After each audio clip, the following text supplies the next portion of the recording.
Well, good morning. Yes, it's me, Kenny Polcari, your host of the party, and today is Wednesday, March 26th, 2025. And here are the things that you need to know to get your day started. Well, stocks eked out small gains yesterday as we move closer into month end. Consumer confidence? Well, not so confident. It's Liberation Day, earnings, and tax day are almost upon us.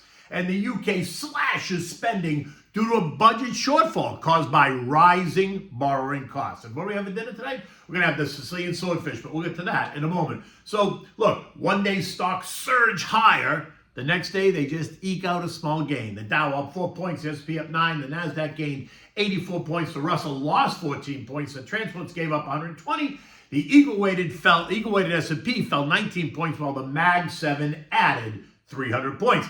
This happening even as the latest economic data points to concerns that consumers are losing confidence in the economy. The latest Conference Board Consumer Confidence Survey coming in at 92.9. That's down from 100.1, which had been revised up, and below even the most cautious expectation of 94.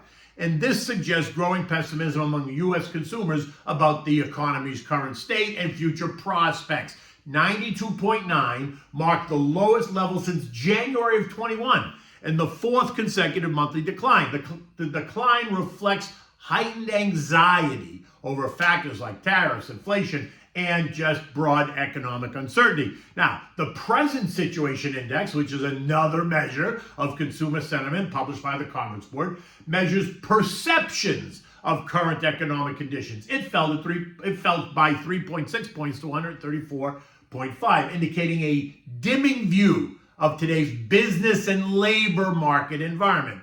More striking, the Expectations Index, which gauges short-term outlooks for income, business, and jobs, plunged by 9.6 points to 65.2, the lowest in 12 years. A reading below 80 on this index often signals a potential recession looming, suggesting consumers are bracing for tougher times ahead. Now, this drop could imply several things. Consumers might start tightening their belts, especially on big-ticket items like homes and cars, although appliance purchases were higher in March. All while Walmart, Nike, FedEx, and Best Buy, along with a host of others, have begun to raise the warning flag by revising downward expectations for the first quarter earnings and the future guidance. Now, if households pull back, it could slow economic growth, rippling through these businesses, amplifying the risk of a recession.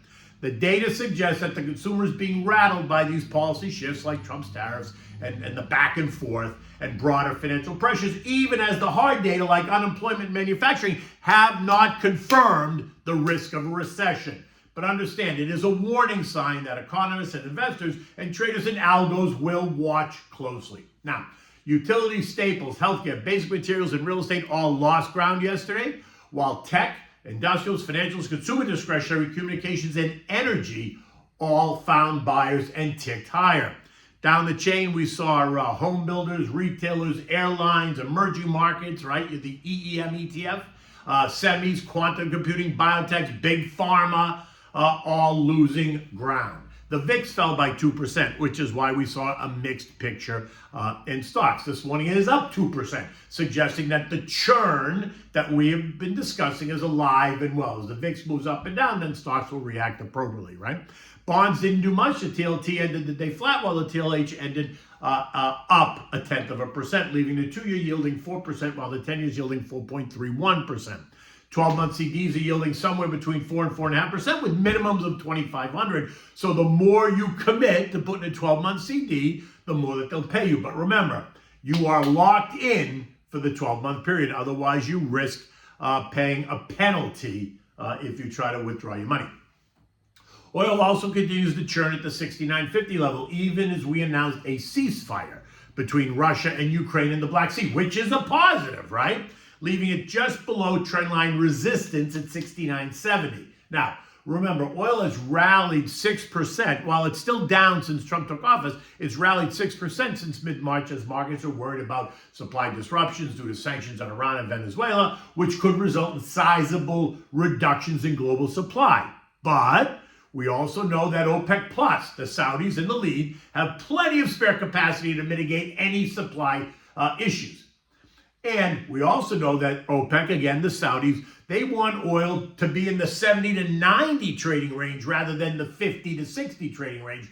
So it is a delicate balance that they're playing, right? If the Saudis do, in fact, increase production, as they said they were going to, we could see oil tumble to the low 60s, which would be great for the global economy, great for us, but bad for OPEC Plus, given that oil below $70 puts a strain on the finances of all the individual members. In any event, we remain today in the $66, $70 trading range. If we pierce the short-term trendline resistance at 69.70, then we're going to run into long-term resistance at 70.15. Now, if we pierce that, then you're going to see oil challenge the February high of 73 very quickly, and the January high of 76, not far behind. Something I do not think will happen. My stance is that oil is going to trade down before it pierces trendline resistance and trades higher. Gold, once again, is in a very tight triangle, right? With support at 30.50 and resistance at 30.70. This morning, gold's trading at 30.51. If we break support, then I think we pull back to 3,000. And if we push higher than 3,100, gold is not out of the question. The next move is going to be driven by what happens in the VIX. If fear rises, then expect stocks to decline and the safety trade to benefit, thus gold would trade higher. U.S. futures are a bit lower this morning, and that should not surprise anyone as this churn that we've been talking about continues. And the VIX is a little bit higher today, right? So it makes some sense. Dow futures down 46, the S&P is down 7, the Nasdaq's down 33, while the Russell's down 4. Now remember, 57.45 on the S&P is now the level to watch. What was resistance is now support, weak as it may be. Eco data today includes mortgage apps, durable goods of negative 1%, the capital goods ordered at plus 0.2, and capital goods shipped at plus 0.2. Tomorrow's the final revision to fourth quarter GDP at plus 2.3%, along with retail and wholesale inventories and pending home sales expected to be up 1% month over month. Friday is the all-important PCE report, which is expected to be unchanged, both month over month and year over year. There are only 4 more trading days in the quarter. Anything could happen. My guess is that we're going to see it churn a little bit lower. Since the data is suggesting caution, there is no reason to rush out and be an aggressive buyer. Patience, my friend, is a virtue. Now, Tariff Reciprocal Day, otherwise known as Liberation Day, is on April 2nd, which is 1 week away. Earnings season is just 2 weeks away, and tax day is just 3 weeks away. April tends to be weaker in the first part of the month. I don't think the trend changes this year at all. European markets are lower, but in a tight range as the countdown to April 2nd continues.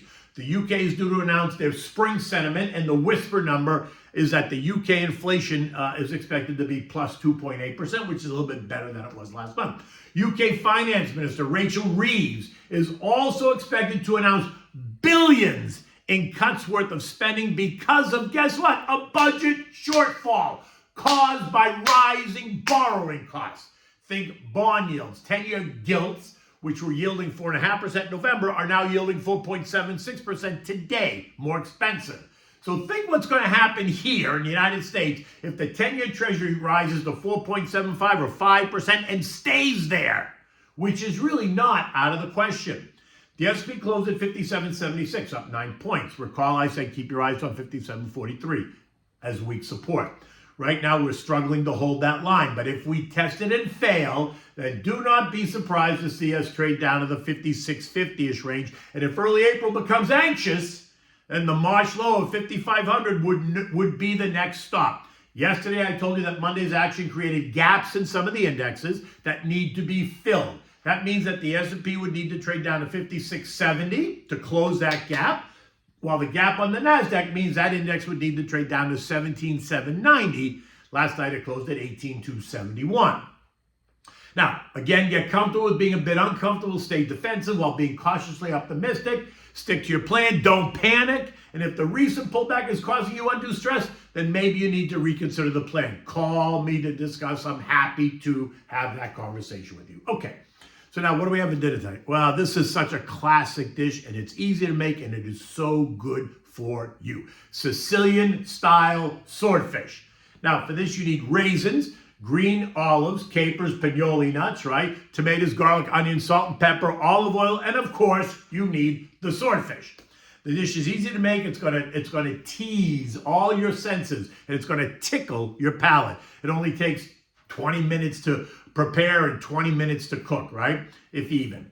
It's going to be enough time to set your table, pour the wine, light the candles, put on some music, and dim the lights. Now, preheat your oven to 40 degrees. Season the swordfish with salt and pepper and a little bit of lemon juice. Next, soak the raisins in warm water for about a half an hour, drain them, and then set them aside. Now, when that's done, heat up the olive oil in a saute pan on medium-high heat.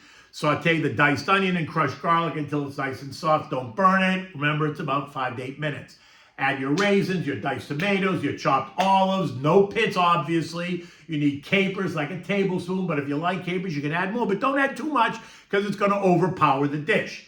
Reduce the heat to simmer, cover that, stirring it occasionally. Let that simmer for about 15 or 20 minutes. Now, place a swordfish in a baking dish and then cover the fish with the raisin, olive, caper, tomato mixture. Put it in the oven, bake it for 15 minutes or until the steaks are nice and firm. Present the fish on a warm plate with steamed green beans and a large mixed green salad with red onions, cucumbers, grape tomatoes, maybe even some fresh mutts. Can't go wrong with fresh mutts, right? Dress it with salt and pepper, oregano, a splash of fresh lemon juice, and balsamic vinegar and olive oil, and you are good. Look, I'm back in Florida. Kate was up in New York City for a couple of days. I'm back here today. The weather is beautiful. It's going to be probably a balmy 75, 80 degrees today. So until tomorrow, take good care.